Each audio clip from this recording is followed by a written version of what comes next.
Welcome my dear student, Tapoban centre থেকে আমি সুকুমার পাল। দেখো, আজকের যে ভিডিওটা, তা আমরা থাম্বনেল দেখে অনুমান করতে পারছি এই ভিডিওটার ইম্পর্ট্যান্স কতটা। কারণ এই কেরিয়ার সম্পর্কে থাকতে গিয়ে প্রতিদিন যে ঘটনাগুলো আমার চোখের সামনে আসে, প্রচুর গার্জিয়ান, প্রচুর স্টুডেন্ট তারা আসে ফেড আপ হয়ে গিয়ে, যারা জীবন সংক্রান্ত অনেক কিছু হারিয়ে ফেলেছে, 2-3 বছর 4 বছর বিক্ষিপ্তভাবে বিভিন্ন কোর্স বিভিন্ন কিছু করে তারা বিভিন্ন মানসিকভাবে হেনস্থা হয়ে পর্যদস্ত হয়ে তারা কিন্তু আমাকে জিজ্ঞেস করতে আসে। তো আমি আমার সাধ্যমতো তাদের গাইড করি। তো সেই জন্য আজকের এই ভিডিওতে আমি একটা ডিটেলিং করব যে এইচএস পাস করার পর কোন দিকে গেলে মোটামুটি আমরা একটা তাড়াতাড়ি চাকরি পেতে পারি বা আমাদের জীবনে সুগঠিত একটা পারফরমেন্স করতে পারি। এটা একটা খুব ইম্পর্ট্যান্ট ব্যাপার, সেই জন্য আমরা এই ভিডিওটা দেখব। আর অনেকগুলো লাইন বলবো, টেকনিক্যাল, নন টেকনিক্যাল, কোনটাতে করলে তাড়াতাড়ি সরকারি চাকরি পাওয়া যাবে, সরকারি চাকরি ছাড়াও বেসরকারি চাকরির ক্ষেত্রে আমাদের কী সুবিধা আছে, সেগুলো নিয়েও আমরা চর্চা করতে থাকবো। তো চলো দেখো, আমরা এবার চলে যাচ্ছি হায়ার সেকেন্ডারি পাশের পর কোন কোর্স আমরা নেব, কোন কোর্স নিলে সুবিধাটা আমাদের বেশি আসবে, সেটাও কিন্তু সবথেকে একটা বড় প্রশ্ন। তারপর টেকনিক্যাল না জেনারেল, এই প্রশ্নগুলো তোমাদের মনের মধ্যে থাকে, কোনটা করলে সরকারি চাকরি পাওয়া সহজ হয়। দেখো, সহজ বলে আলটিমেটলি তেমন কিছু হয় না, কিন্তু কিছু কিছু যে ডিগ্রি করলে বা সার্টিফিকেট করলে চাকরি পাওয়া অত্যন্ত সহজ হয় অন্য চাকরির তুলনায়। তো সেই জন্য অনেকে কোন কোর্স নেবে বিভ্রান্ত হয়ে যায়। একটা কোর্সে ভর্তি হলো, ভর্তি হওয়ার পর অন্য কোর্সে ভালো লাগছে না, এ বলছে ওইটা পড়, ও বললো ওইটা পড়, সেক্ষেত্রে তার ক্ষেত্রে একটা বিরাট বড় প্রবলেম ক্রিয়েট হতে পারে। তো টেকনিক্যাল না জেনারেল, আজকাল এটাও একটা বড় প্রশ্ন। জানো তো তোমরা, টেকনিক্যাল লাইনে প্রমোট করার জন্য আজকে দীর্ঘ 15 বছর ধরে আমি কিন্তু সাথে রয়েছি যে কীভাবে টেকনিক্যাল এডুকেশনকে আরও উন্নত করা যায়। আমার এতদিনের শ্রমও আস্তে আস্তে সেগুলো সার্থকও হচ্ছে। চলো এবার এইগুলো আমরা দেখবো আস্তে আস্তে। এবার দেখো, হায়ার সেকেন্ডারি পাশের পর মূলত 4টে পথ আমরা বেছে নিয়েছি, আরও পথ আছে, কিন্তু আমি একটা নর্মাল বা সাধারণ স্টুডেন্টের ক্ষেত্রে যেগুলো দরকার 4টে পথ। প্রথম হচ্ছে টেকনিক্যাল লাইনে সে যেতে পারে, তারপর দেখো নন টেকনিক্যাল গ্র্যাজুয়েশন লাইনে যেতে পারে বা হায়ার এডুকেশন লাইনে যেতে পারে, যেখানে টিচিং প্রফেশন করতে পারে। কিন্তু পশ্চিমবাংলার টিচিংয়ের অবস্থা তো ভীষণ খারাপ, সেই জন্য সেটা নিয়েও কিন্তু মানুষের অহেতুক যে ইন্টারেস্টটা হারিয়ে ফেলেছে। স্কিল বেসড ট্রেনিং, বিভিন্ন স্কিল বেসড ট্রেনিং করা যায়, আইটিআই বা ডিপ্লোমা করা যায়, ডাইরেক্ট গভর্নমেন্ট জবের জন্য প্রিপারেশন করা যায়। কোনটা কীভাবে, এবার আমরা এখান থেকে আসবো। দেখো, টেকনিক্যাল লাইন, সায়েন্স ব্যাকগ্রাউন্ড তাদের জন্য কিন্তু টেকনিক্যাল লাইনে একটু বেশি সুযোগ। কেন বেশি সুযোগ? কারণ তোমরা জানো, সায়েন্স শুধু টেকনিক্যাল লাইনে নয়, সায়েন্স ব্যাকগ্রাউন্ড থাকলে চাকরি পেতেও কিন্তু অনেকটা বেশি সুবিধা আমাদের রয়েছে। তো সেই ক্ষেত্রে কিন্তু আমাদের একটা স্কোপ কাজে লাগে। সায়েন্স মানে ম্যাথ, ফিজিক্স, কেমিস্ট্রি এগুলো থাকে, তার ফলে চাকরির পরীক্ষার ক্ষেত্রেও অনেকটা উপকার করে। তো সায়েন্সরাই কিন্তু টেকনিক্যাল লাইনে যেতে পারে বেসিক্যালি। আর ইঞ্জিনিয়ারিং লাইনে যেরকম, সেটা নিয়ে আমরা এবার চর্চা করতে চলে যাচ্ছি। দেখো, কেরিয়ার গাইডেন্স হিসেবে ইঞ্জিনিয়ারিং ডিপার্টমেন্টে তোমরা প্রবেশ করতে পারো, সেখান থেকে অনেক রকমের চাকরি আছে। কি কি পাওয়া যায় না পাওয়া যায় সেই ব্যাপারে দেখো। কোর্স কি? বিটেক বা বিই করা যেতে পারে। আগে বিই বলতো, এখন বিটেক বলা হয়। বিএমই আগে বলতো, ঠিক আছে। এখনও শিবপুর কলেজে কিন্তু বিই বলা হয়। ব্রাঞ্চ কী কী পপুলার ব্রাঞ্চ চাকরি পাওয়ার জন্য, সরকারি চাকরি পাওয়ার জন্য? দেখো, mechanical, electrical, civil, computer science, electronics, এগুলো হচ্ছে ইম্পর্ট্যান্ট কি সরকারি চাকরি পাওয়ার জন্য আজও ইম্পর্ট্যান্স এগুলোর আছে। আর তাছাড়াও আইটি বা বিভিন্ন অটোমোবাইল বা তোমার হচ্ছে কম্পিউটার সায়েন্স, এগুলো বেসরকারি চাকরির জন্য এখনও যথেষ্ট পপুলার হিসেবে রয়েছে। এবার পরীক্ষা কী কী দেবে? যেই দিতে পারো, যেই মেন দিয়ে বা যে ডব্লিউবি যেই দিতে পারো।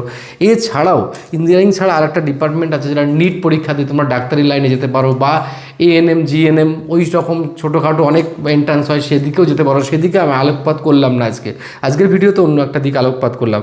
তো গভর্নমেন্ট জবের ক্ষেত্রে আমরা ডব্লিউবি যেই, এসএসসি যেই, পিএসইউ জব, ইঞ্জিনিয়ারিং সার্ভিস, এসবগুলো কিন্তু বসতে পারবো। আর বিটেক যদি হয়ে যায় তোমার, সেক্ষেত্রে নন টেকনিক্যাল ক্যাটাগরির সমস্ত পরীক্ষাতেও সে অ্যাপ্লিকেবল সমানভাবে। তো এই রকম বোঝা গেল। এ নিয়েও আমি চর্চায় আস্তে আস্তে আসছি, আমি সিস্টেমে এগোচ্ছি, কোনোটা তাড়াতাড়ি করে বাদ দিচ্ছি না। এবার দেখো, এইচএসে 3 ইয়ার্স ডিপ্লোমাটাও তুমি করতে পারো টেকনিক্যাল লাইনে। এই টেকনিক্যাল লাইনের এটা আমি কেন বলছি, আমি তোমাদের একটা জিনিস বুঝিয়ে দিচ্ছি। ব্যাপারটা এরকম, একদম ওপরের পোর্শনে যদি থাকে, সেটা হচ্ছে বিটেক ছেলে মেয়েদের জন্য জায়গা থাকে, যেটা ম্যানেজারাল স্কিল, এটা পিরামিডের মতো ধরা হয়। আর এই পোর্শনটা ধরা হয় হচ্ছে ডিপ্লোমাদের জন্য, ডিপ্লোমা স্টুডেন্টের জন্য এই পোর্শন ধরা হয়। আর আইটিআইদের জন্য নিচের পোর্শন ধরা হয়। তাহলে ডিপ্লোমা যে এতটা জায়গা ডিপ্লোমাদের রয়েছে, তাহলে কি ডিপ্লোমাদের জন্য সিট কিন্তু যথেষ্ট থাকে। তো এটাও কিন্তু আমাদের জানতে হবে। ডিপ্লোমার ট্রেডগুলো সম্পর্কে এবার বলি। Mechanical, electrical, civil, automobile, automobile, তাছাড়াও ইলেকট্রনিক্স বা কম্পিউটার আছে বিভিন্ন, এইগুলো বেশিরভাগই ক্ষেত্রে কিন্তু উপকারী। বা নতুন একটা ট্রেড লঞ্চ করেছে সেটা triple E, electrical and electronics engineering বা ইলেকট্রনিক্স অ্যান্ড টেলিকমিউনিকেশন ইঞ্জিনিয়ারিং, সেটাও কিন্তু আসে। এবার জবের অপরচুনিটি রেলেতে আসে, রেলের টেকনিক্যাল ক্যাটেগরিতে আছে, জুনিয়র ইঞ্জিনিয়ার আছে, পাবলিক সেক্টরে আছে। তাছাড়া স্টেট গভর্নমেন্টের বিভিন্ন জব সেক্ষেত্রেও কিন্তু যেমন তোমার পাবলিক সার্ভিস কমিশনের তোমার জুনিয়র ইঞ্জিনিয়ার পদে কেএমসিতে রিক্রুটমেন্ট হয়, এরকম হাজারো জায়গায় কিন্তু অপরচুনিটি রয়েছে। তাছাড়া রেলের অ্যাসিস্ট্যান্ট লোকো পাইলট পদও কিন্তু সমানভাবে যোগ্য, যেরকম ডিপ্লোমারাও যোগ্য, বিটেকরাও। সেখানেও একটা প্রশ্ন আছে, সেখানে কিন্তু ইলেকট্রিক্যাল, মেকানিক্যাল, ইলেকট্রনিক্স আর অটোমোবাইল তারাই কিন্তু চান্স পায় মূলত সেখানে, বিটেক বা ডিপ্লোমাদের ক্ষেত্রে। এবার আমি চলে আসি, দেখো যারা দ্রুত চাকরি চায় বা যাদের পড়াশুনো করতে খুব বেশি ভালো লাগছে না, তাদের মনে হয় মাধ্যমিক পাশের পরে আইটিআই দিকটা, উচ্চ মাধ্যমিক পরে আইটিআই দিকটাও বেছে নিতে পারো মাধ্যমিক পরেও। এই আইটিআইয়ের জন্য মাধ্যমিকের পরেই একটা ফর্ম বেরোয়, দেখবে তোমরা সরকারিতেও করতে পারবে, বেসরকারিতেও করতে পারবে। তো সরকারিতে যদি তুমি করতে চাও তাহলে তোমার ফর্ম ফিল আপ করতে হবে সরকারি, সেখানে টাকা পয়সা লাগে না। বেসরকারিতে 2 বছরের ট্রেড করতে গেলে 50 থেকে 60-এর মধ্যে মোটামুটি লাগে, কলেজ বিশেষ হয়, সার্টিফিকেটের ভ্যালু মোর দ্যান একই, মানে ঠিকই। আর 1 বছরেরও কোর্স আছে, মোটামুটি 2 বছরের কোর্সগুলো বেশি ইম্পর্ট্যান্ট, কেন 2 বছরের কোর্সগুলো করলে চাকরির ফ্যাসিলিটি বেশি হয়। তাছাড়া বেসরকারি জায়গাও অনেক সুযোগ পায় আইটিআই করলে। এ নিয়ে আমি প্রচুর ভিডিও আমাদের চ্যানেলে আছে, তোমরা চাইলে দেখে নিতে পারো, ঠিক আছে। Electrician trade, fitter trade, diesel mechanic, motor mechanic, wireman, electronic mechanic, আরও অনেক নাম এখানে লেখা নেই, সেগুলোও কিন্তু ইম্পর্ট্যান্ট। এর রিলেটেড আলাদা আলাদা ভিডিও আমাদের চ্যানেলে অবশ্যই রয়েছে। এবার জব বলতে রেলের প্রচুর জব কিন্তু এক্ষেত্রে রয়েছে। টেকনিশিয়ান গ্রেড 3 আছে, অ্যাসিস্ট্যান্ট লোকো পাইলট আছে, তারপরে ডিআরডিওতে রয়েছে, পিএসইউতে টেকনিশিয়ান রয়েছে, অ্যাপ্রেন্টিসও করা যায়, এবং কোম্পানিতেও চাকরি করার সুযোগ কিন্তু থাকবে এখানে, কোম্পানিতেও চাকরি করার সুযোগ থাকবে। সেক্ষেত্রে কোনো অসুবিধে কিছু নেই, টেনশনও কিছু নেই, প্রচুর জবের অপরচুনিটি রয়েছে।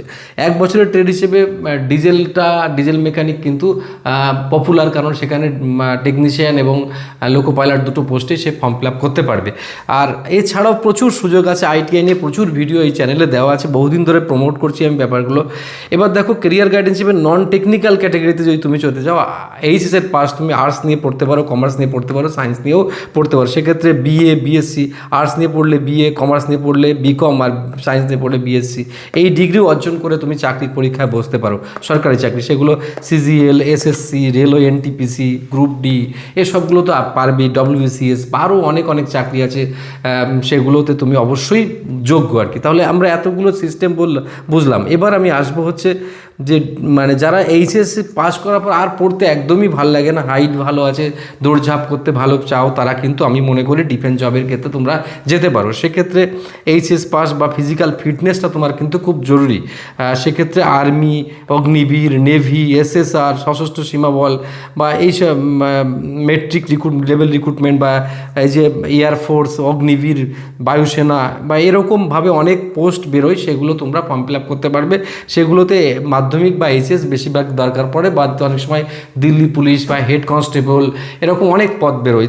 তাছাড়া স্টেট গভর্নমেন্টের ক্ষেত্রে পুলিশের চাকরিগুলো এর মধ্যে পড়ে, ঠিক আছে, ডিফেন্স লাইনের মধ্যেই পড়ে যায়। সাব ইন্সপেক্টর আছে, এখানে ওয়্যারলেস অপারেটর আছে, অনেক রকমের সে সিস্টেম। যারা এই দৌড়ঝাঁপ যারা ভালোবাসে, খেলতে ভালোবাসে, তাদের জন্য এই জবটা কিন্তু অত্যাবশ্যকীয়, আকর্ষণীয় বলতে পারবো, ঠিক আছে। তাহলে এই অবধি আমাদের বুঝতে কারোর কোনো অসুবিধা রইল না স্যার, ওকে। তো এবার আমি আসি কেরিয়ার হিসেবে রেলের জব। রেলের জবে মূলত দখল করে আছে কারা? এই আইটিআই, ডিপ্লোমা এবং বিটেকরা কিন্তু রেলের জবকে দখল করে। তার মধ্যে বেশিরভাগ চাকরি আইটিআই ছেলেমেয়েরা পাচ্ছে, কেননা আইটিআইতে সুবিধা হচ্ছে সে টেকনিশিয়ানের পুরো জগৎটা সেখানে কিন্তু সে অধিকার করতে পারছে। টেকনিশিয়ানে ফর্ম ফিল আপ করার সময় ট্রেড ওয়াইজ জিজ্ঞেস করে কারা কোন ট্রেড আছে, তাদের সেই হিসেবে নেয়। আর এখানে একটা কথা আছে, যারা ট্রেড নেই তারা কিন্তু অ্যাপ্লিকেবল নয়। যেমন লেখা থাকে, diploma and degree are need not apply, কোন সময়? টেকনিশিয়ান পোস্টের ক্ষেত্রে। কিন্তু সব টেকনিশিয়ানে নয়, কিছু টেকনিশিয়ানের 10+2 সায়েন্স থাকলে, পিসিএম থাকলে কিন্তু অ্যাপ্লিকেশন করা যায়। সেই সিট সংখ্যা কম, চাকরি পাওয়াটা অনেকটা টাফ। সেটা গতবার কাট অফ মোটামুটি 90-95 এরকম সব উঠেছিল, ঠিক আছে। তো সেই জন্য আইটিআইদের জন্য বিশেষ সুবিধা হচ্ছে, আইটিআই ডিপ্লোমাদের জন্য অ্যাসিস্ট্যান্ট লোকো পাইলটের চাকরিটা, টেকনিশিয়ানের চাকরিটা। এনটিপিসিতে এইচএস পাস করলেও দিতে পারবে, গ্র্যাজুয়েশন পাস করলেও এনটিপিসি পরীক্ষায় বসতে পারবে। আর গ্রুপ ডিতেও তোমরা মোটামুটি আইটিআই বা জেনারেল লাইনের মাধ্যমিক পাস হলেও কিন্তু গ্রুপ ডিতে অ্যাপ্লিকেবল। তোমরা গ্রুপ ডিতে পাস করার পর একটা দৌড় পরীক্ষা হয়, দৌড় আর বালির বস্তা নিয়ে সামনের দিকে হাঁটতে হয়, সেরকম একটা পরীক্ষা আছে। এ নিয়ে বিস্তর আলোচনা সমালোচনা সব কিন্তু আমাদের চ্যানেলে রয়েছে। ওকে, তো এবার আমি আসবো কেরিয়ার গাইডেন্স হিসেবে, আমি চলে আসবো এইচএস লেভেলের লোভনীয় জব যেগুলো, সেগুলো এসএসসি সিএইচএসএল বা মানে স্টাফ সিলেকশন কমিশনের ক্ষেত্রে, বা এসএসসি এমটিএস পোস্ট, এছাড়া আরও অনেক রকমের পোস্ট সেক্ষেত্রে রয়েছে। সেগুলি গ্রাজুয়েশন ক্ষেত্রে সিজিএল এসপিও, এসএসসির মধ্যে জব। তাছাড়া ফেজ ফেজ ফেজ নাম করে কিন্তু বেরোয়, এসএসসি ফেজ 11, ফেজ 12, ফেজ 13 এরকমভাবে। এই ফেজ 11 কি, সেখানে নির্দিষ্ট কোনো জায়গা থাকে না, যে কোনো জায়গা থেকে চাকরির মানে যখনই এক্সট্রা থাকে তখন ফেজ 11, ফেজ 12, ফেজ 13 হিসেবে বের করতে তারা চায়, আর তখন সেই রিক্রুটমেন্টটা হয়। এগুলো কিন্তু খুব স্মার্ট জব, সারা দেশে এই জবের পপুলারিটি রয়েছে। এবার আমরা আসবো গ্র্যাজুয়েশনের ক্ষেত্রে।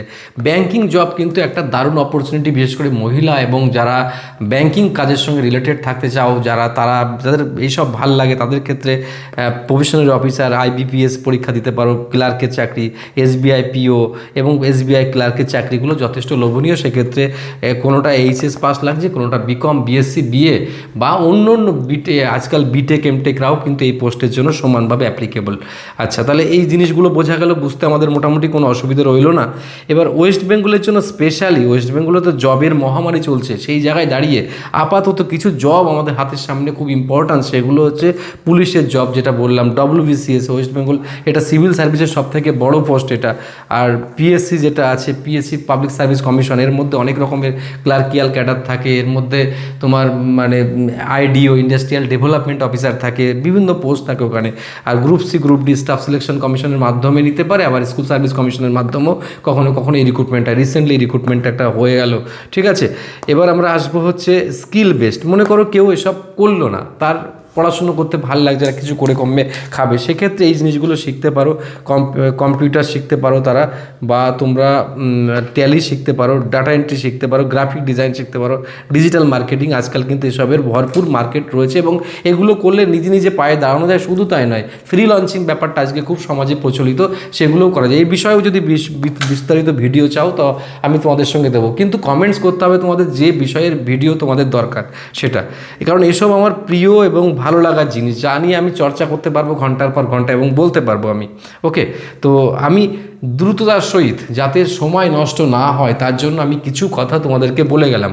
আর একটা কথা বলি, এই সব চাকরির সাথে সাথে তোমার সরকারি চাকরির প্রিপারেশনও করতে পারো। সেক্ষেত্রে তোমাদের পছন্দসই কোনো কোচিং সেন্টারের সঙ্গেও রিলেটেড হতে পারো। সেক্ষেত্রে যেরকম আমরা দেখতে, আমাদের নতুন ব্যাচ যে কাল থেকে শুরু হবে, সেখানেও প্রচুর ছেলে মেয়ে যারা কিন্তু এইচএস পাস করেও কিন্তু এবার ভর্তি হচ্ছে সরকারি চাকরির প্রিপারেশন, সাথে অন্য প্রিপারেশনটাও করবে।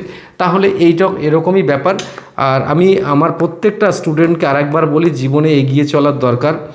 তো এগিয়ে চলা ছাড়া বিকল্প রাস্তা আর কিছু নেই, থেমে থাকা নয়, আর এই মুহূর্তে হোপলেস নয়। যেখানে যাবে যা করবে বুঝে করবে, কোনো এক্সপার্টের ওপিনিয়ন নাও। যে এক্সপার্ট তোমায় হেল্প করতে পারবে, যে এক্সপার্ট তোমায় সাহায্য করতে পারবে কাজের জন্য, সেরকম এক্সপার্ট ওপিনিয়ন তোমার কিন্তু খুব দরকার। আশা করি আজকে এই অবধি তোমরা। তাছাড়া আমি আরেকটা কথা বলি, যদি কখনও কোনো ব্যাপারের কাউন্সেলিং বা কোনো রকম দরকার থাকে, কোনো রকম টাকা পয়সা মানে লাগবে না, তোমরা আমার তপবন স্টাডি সেন্টারে চলে আসবে। আমি তোমাদের ফ্রি কাউন্সেলিং, কোন দিকে মুভ করলে ভালো হয়, কোন তোমার মানে কাস্টমাইজ করে বলতে পারো তোমার জন্য কোন স্ট্রিমটা ভালো হবে, কী করলে তুমি সহজে চাকরি পেতে পারো, সেগুলো তোমায় নিয়ে আমি কথা বলে দেবো। হয়তো একটু বসতে হতে পারে, ক্লাসে থাকলে তোমাকে একটু আলোচনা একটু করতে হতে পারে। ঠিক আছে, তো আশা করি আজকে এই অবধি রাখছি। তোমরা খুব ভালো থেকো, এগিয়ে চলো। তোমাদের এগিয়ে চলাটা আমাদের কাছে খুব কর্তব্য, আর তোমাদের দিশা দেখানোটা আমাদের একান্ত কাজ। এটা আমাদের কাজের মধ্যে চলে, ঠিক কাজের মধ্যে এটা। তাই আমার প্রত্যেকটা প্রিয় স্টুডেন্ট এবং তাদের গার্জিয়ানদেরকে আমি শুভকামনা জানিয়ে বিগ এন্ড করছি। ভালো থেকো তোমরা।